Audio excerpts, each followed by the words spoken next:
Hello and welcome to the Scottish Housing News Podcast. I'm Kieran Findlay, and today with Jimmy Black we're diving into the introduction of new statutory duties around damp and mould, inspired by Awaab's law. Set to go into force in October, the Investigation and Commencement of Repairs Scotland Regulations 2026 will introduce new duties on landlords to investigate reports of damp and mould and start any repairs needed within a set timescale.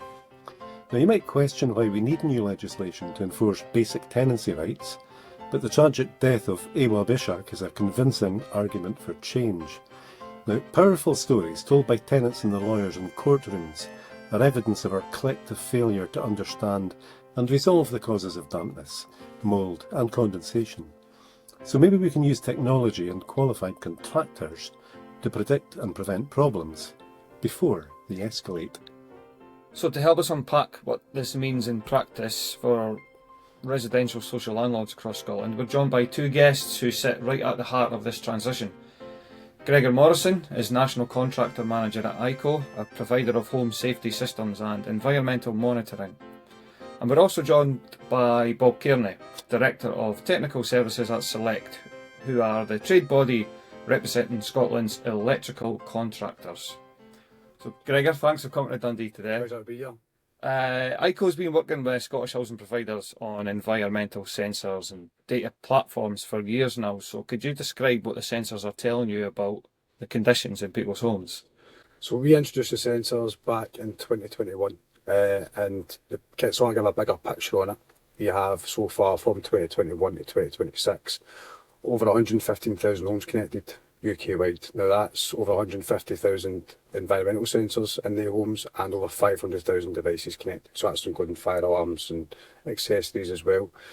That's spread across 400 landlords. So what the sensors will give you is various insights. So it's using carbon dioxide, temperature and humidity. And that will then generate 8 different insights, one of which is obviously a damp and mould risk. And then that's then spread across into low, medium and high risk from there as well. So that gives landlords full visibility of what's going on within their properties. See, before that, you said it was 2021 that you did that. What was it like before in people's homes? Was there any sort of sensoring technology? Were you the guys to kind of break through that? And what was it like to introduce, Big Brother into people's homes, so to speak? I don't really think, listen, Big Brother's a thing that comes up quite a bit, especially with tenants.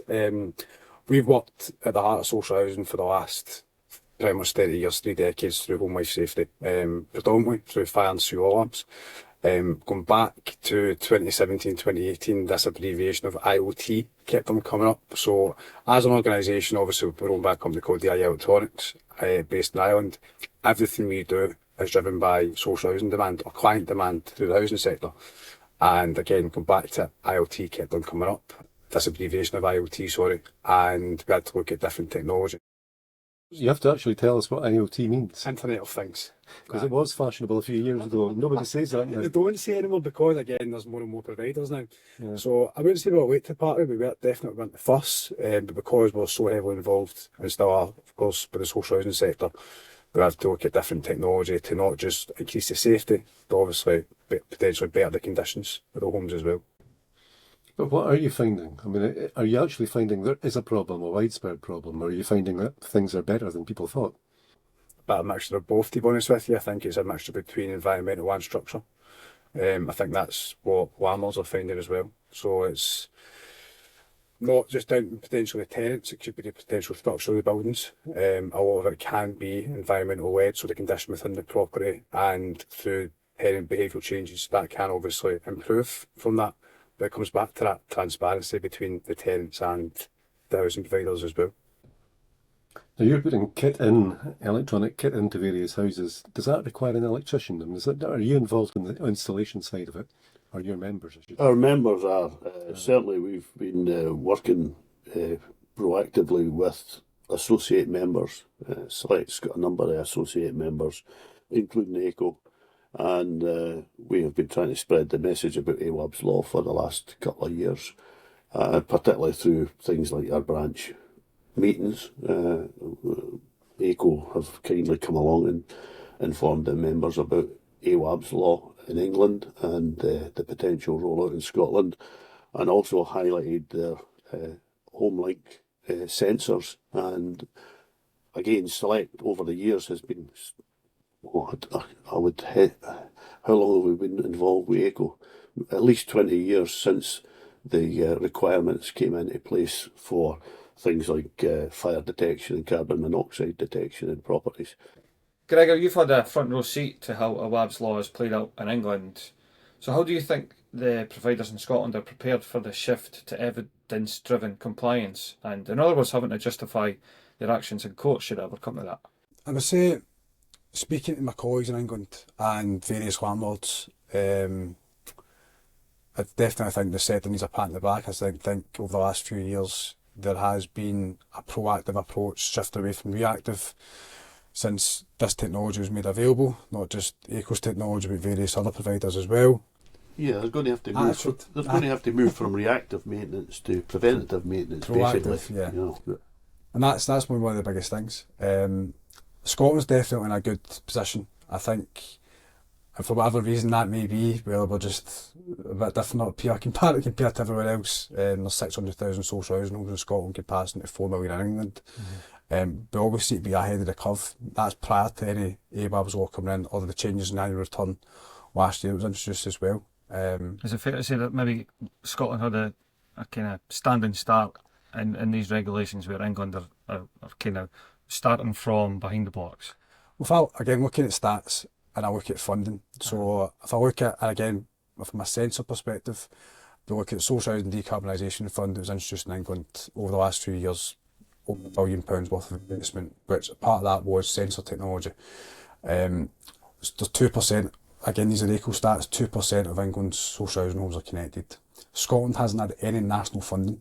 2.5% of Scotland's social housing homes are connected. So again, it does show you there is a shift in our willingness to adapt. The ORP funding came into Wales over the last couple of years or 18 months, and there's been 6% of Wales social housing homes connected. So again, it shows how much of an impact funding can have, but even without funding, Scotland's social landlords are definitely working in a proactive manner. We work alongside over 150 RSLs and 32 local authorities in Scotland, and there's definitely a big drive. Again, there's 400 RSLs UK-wide that are installing this technology. I definitely think we're in a good position in terms of the sector's in a good position to deal with it. Obviously, Awaab's law has been phased in both England and in Scotland. So obviously by 2025 in England it's focusing on damp and mould, Scotland 2026, and then phasing in other hazards. Wales, which I just found out prior to us starting today, is introducing all 28 hazards.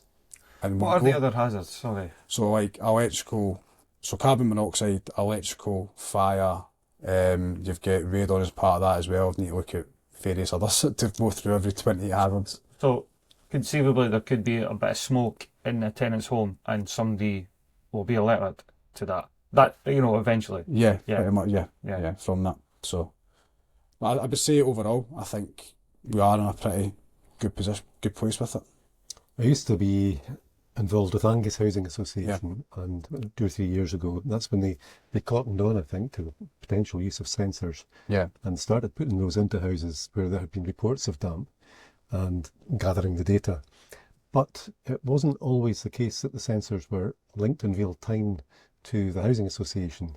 They would go out, put them in, get them, bring them back, download the data. Yeah. So that seems to be not quite. I mean, I think they've moved on to better stuff now. No, it's not quite the same thing as having real-time monitoring, is it? No, it's 100% not. The solution that we offer, so again, every solution does vary, but we went down the route of, again, pure down to our social housing coverage within the UK. Ours is driven by a gateway, so the gateway is installed by an electrical contractor, fixed in next to the consumer unit on an unswitched spur, only means of isolation. That then links up obviously to the environmental sensors and is gathering real-time information over a 10-year period pretty much. And it's constant as well. It's maybe worth highlighting that it's not, when you use the term electrical contractor, it might not necessarily be electrical contracting business, as it might just be electrician, as in the DLO's electrician or the housing association's own operatives. And that as well. So that's why we went down the route of the gateway being a one fixed by property basis, because it gives you a long-term solution. Like you were saying there, There's other solutions, maybe like data tags previously beforehand. It wouldn't sort the data out for you, it wouldn't give you an accurate reading, and it could be quite messy, essentially. Whereas this one fixed solution gives you that over a 10-year period, and that includes obviously if there is a change in tenancies as well. So the data that you collect with an environmental sensor, it might show that in the same street in an identical house, families will have entirely different experiences of dampness, condensation, even if they live next door to each other. Yeah. So is this necessarily about the way that residents behave and the kinds of issues that can be prevented before they become health risks? I think it's just educating tenants. That's one of the biggest things. So again, going back to the software side of things, we don't just offer a platform for the social landlords or the installers. We offer a platform for residents as well through an app on the phone. As part of that, it'll give you the last 7 days readings, so it'll give you raw data as well as the most up-to-date readings per room where sensors are installed. Part of that will give you hints and tips. So say for instance there's a tenant's room that's above 60% humidity for a certain period of time. That app will tell you hints and tips what you can do to reduce that, as well as carbon dioxide readings are too high within that as well. So what can you do? It could be something simple as open up a window. Do find that again, speaking to social landlords, one of the biggest issues they've got is tenants sometimes turning off extractor fans. Not opening the windows, overcrowding in properties. Sometimes the properties becoming void over a period of time, as Bob says, we're in the middle of a housing crisis. So these are all valuable information for the social landlord. But going back to the tenant, that information is fully transparent. How were the results with that then? Because we had a Dundee company, Alatal Data Services, on the podcast just last year, and they were telling us how the data helped them. They were that bridge between the housing association and the tenant, saying, look, if you just open your door a couple of inches, we could tell you that this will be improved. So, I mean, if you had any good experiences with that and bad experiences with that. I can actually give you two, off the top of my head, I can give you two good examples, one from a small housing association and one from a local authority who have rolled this out in Western Berkshire Council. So when they first started installing the sensors, obviously as I said before, it's broken down to low, medium and high risk. At a point in the first year, they had over 700 high risk properties. Within that, they then built a damp and mould team within the building service team, and they then done follow-up meetings, and obviously as part of that was to review the property, review the tenant was living within the property, was there any structural issues. Within that 12-month period, the high risk dramatically halved. And that wasn't due to changing weather, that was between, say for instance, October 2024 and October 2025, and they halved. So again, that transparency and discussion with tenants has had a massive impact by having the sensors in. If they never had the sensors in, how would they know what was going on within the property? It's a question that we always ask people that when they're a bit reluctant to maybe go with technology. How else would you know? But then how do the tenants dry their clothes? So it's changing habits, isn't it? It's driving I suppose, putting sensors in is focusing their minds on changing their habits. It's changing habits. I mean, I always go back to the time when I first bought my first ever house as a new build, and within that you sleep in your bed at night and you see this little thing that's sitting in the wall, and it's going from 400 ppm to 700 ppm to 1000 ppm. Then it's got a traffic light system that's going from green to amber to red, and you're going, why is that red? Red can't be good. I don't know what it is. But at the end, Google it or research it a bit more and see exactly what it is, and realise you just need to open the window. So something as small as that. So if somebody's got access to a smartphone in your hand 24 hours a day or however many hours a day, you can then obviously see all what hints and tips you can do obviously to resolve the issues. Now, we follow-up question, who does the data belong to? Because I wonder if landlords are going to be threatened with a court because the house is damp and they haven't sorted it. The tenant's going to be very interested in that data. Are you finding any reluctance on the part of landlords to share the data with their tenants? I mean, you've said that actually your app already does that. Does that? No, there's not been any reluctance at all. I mean, some landlords have offered so again, go back to Western Berkshire Council, they have offered the tenant app to every single tenant who gets sensors installed. So there's been an email address set up, the tenants can then email in and ask for a request of a login. The landlord's fully in control of who gets access to that app. If a tenant was to move out of Western Berkshire property and go to another local authority, they would just change the tenancies, then they would be kicked off the app, essentially, because of that's information. The information generated within the property is property information. So it's carbon dioxide levels within the property. It's the temperature levels within the property. It's the humidity levels within the property. It's technically not tenant information. That's why it's not been such a pushback on it. But again, that's something that's been explained to the tenant at point of install. So when the contractor goes in, the contractor obviously explains to the tenant what this is, what this technology is, and why it's been installed, as well as a follow-up with a building service officer who focuses on the damp and mould side. Yep. So a lot of work could be done in the pipeline for electrical contractors in Scotland. Is the sector ready for, does it have the capacity and the skills to cope with the increased demand that this legislation will create? I would say there's a lot of quality electrical contractors out there who would be able to provide services readily off the shelf at the moment. There are others out there who may need to develop knowledge and the sort of skills that might be required. I mentioned, for instance, introduction of ventilation training for our members. Remembering that members aren't necessarily all electrical contractors. Some of them could be operatives from housing associations or local authority building services. So if the guys need some sort of training to build up their knowledge, we are in the sort of business of providing that sort of backup. With regard to other contractors, electrical contractors in membership, Select have, as I mentioned, 1,240 approximately members. We assess our members to a strict membership criteria, and within that criteria there are various work categories. Electrical installation, obviously, for the Electrical Contractors Association of Scotland would be the preeminent one, but we also have work categories, for instance, for fire detection and fire alarms, in dwellings. We have fire detection, fire alarms, all buildings. And we also have a scheme for those who may undertake building warrant work. Now, the guys who are in the scheme for building warrant work are called approved bodies, and the guys who verify compliance for building warrant work are called approved certifiers of construction.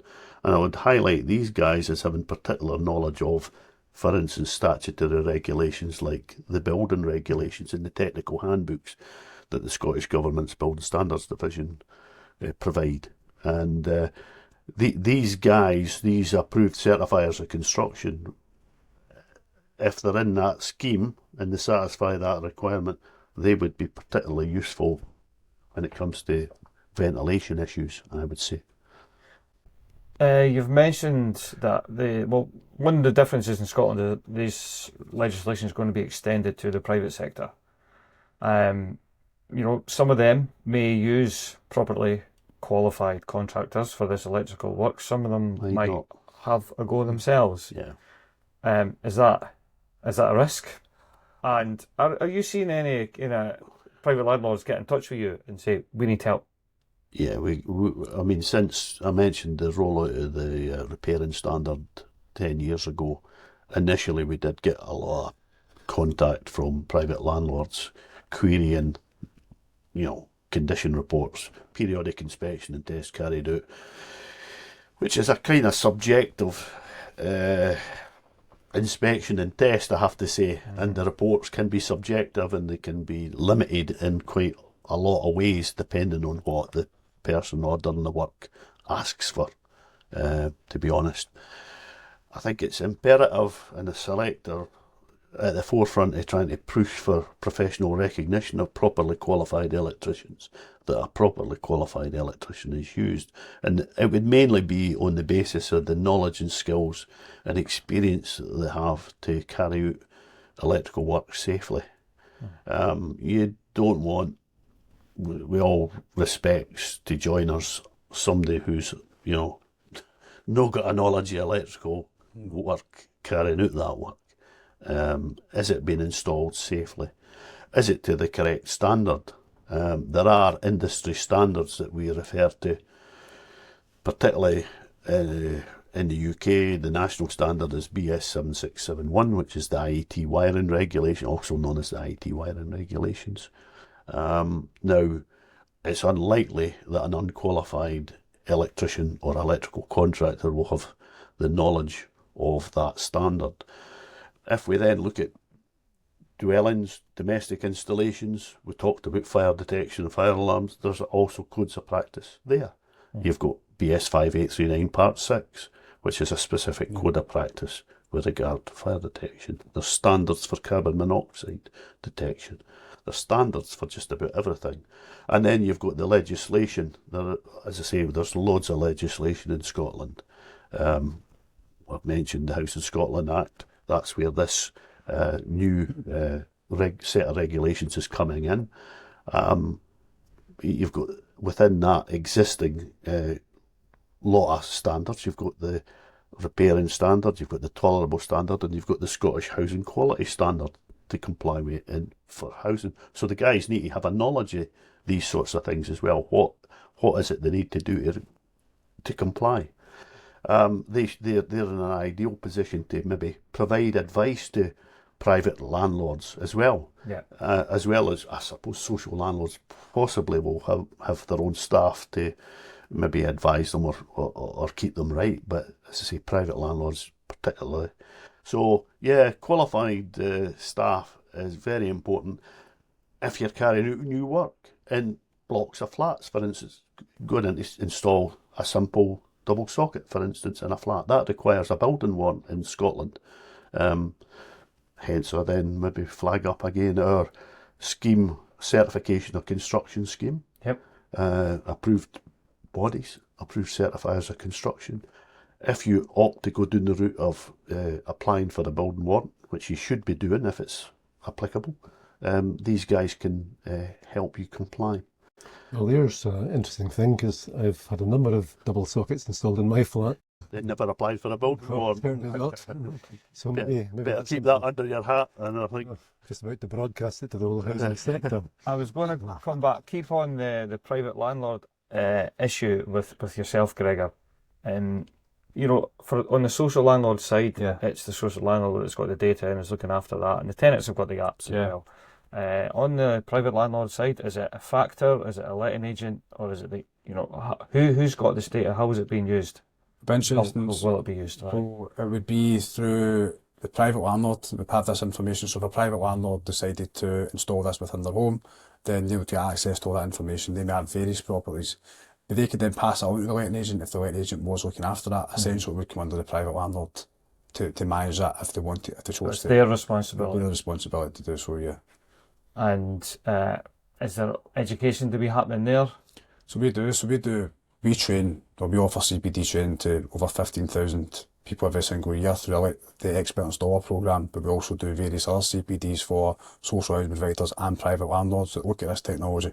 So that's something that we offer across the field of the sector. It's something we have been pretty proactive with, not just in the social but private side as well.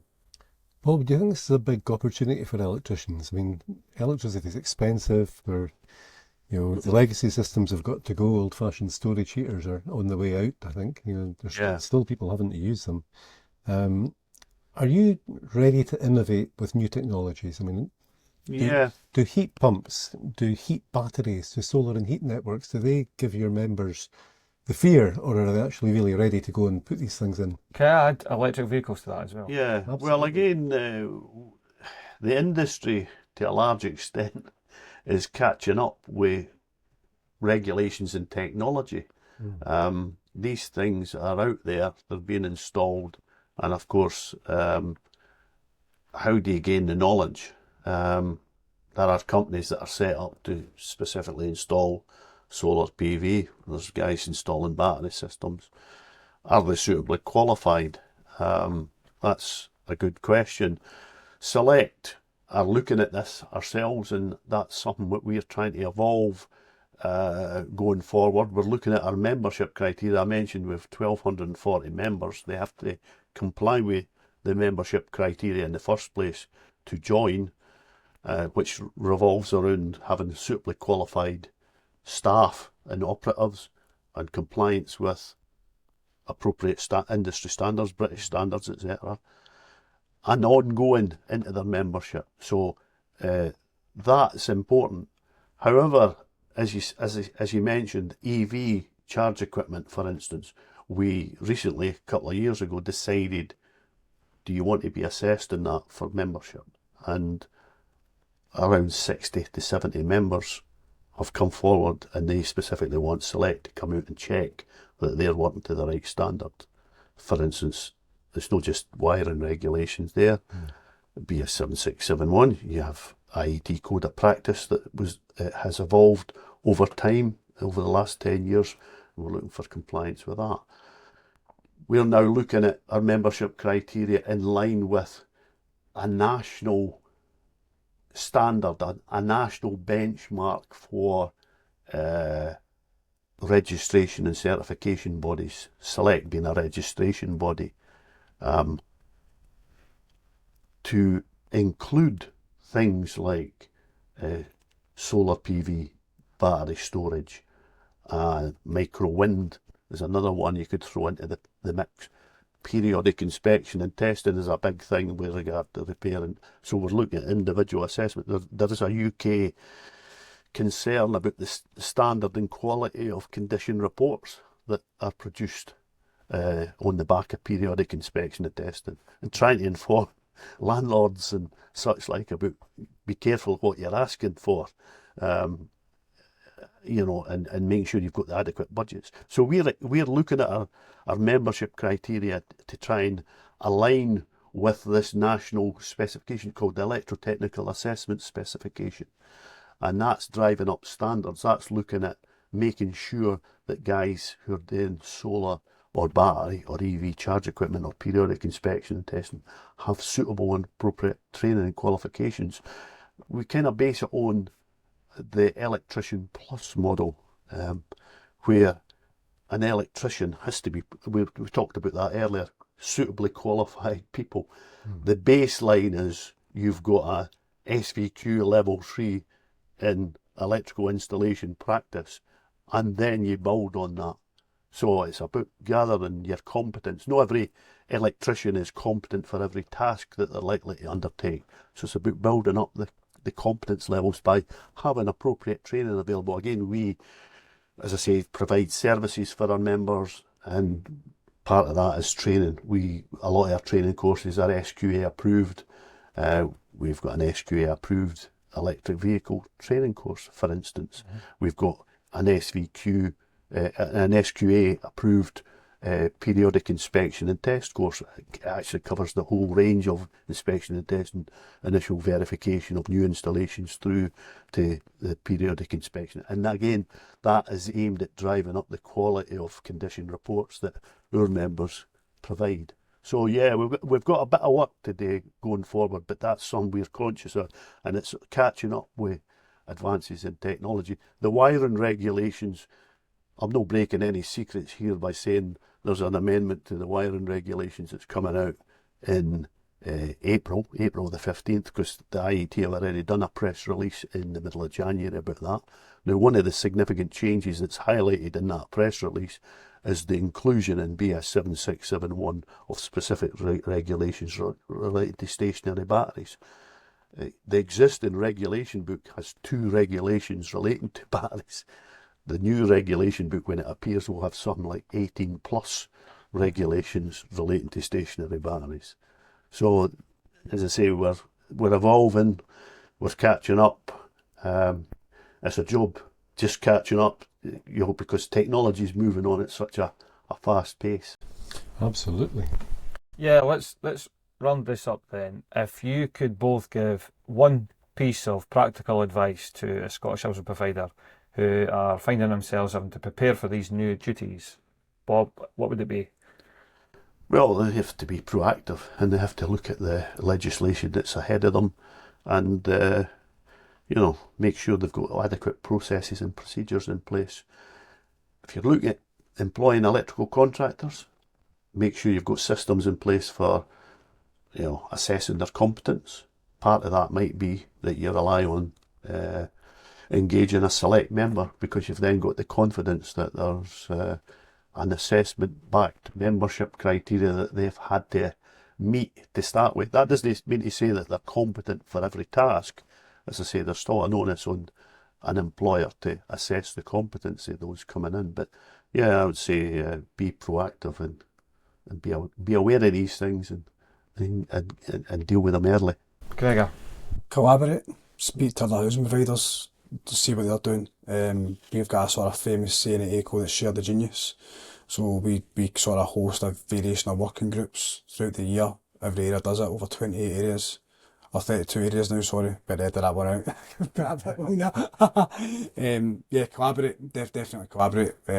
Speak to other housing providers, see what they're doing. That's been one of the successes so far we've seen up and down the country. Other local authorities in Scotland are speaking to various in England and Wales and Northern Ireland as well, so always collaborate.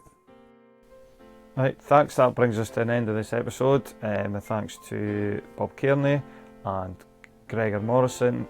Thanks always to Jimmy Black. I've been Kieran Findlay. We'll be back with another episode down the line.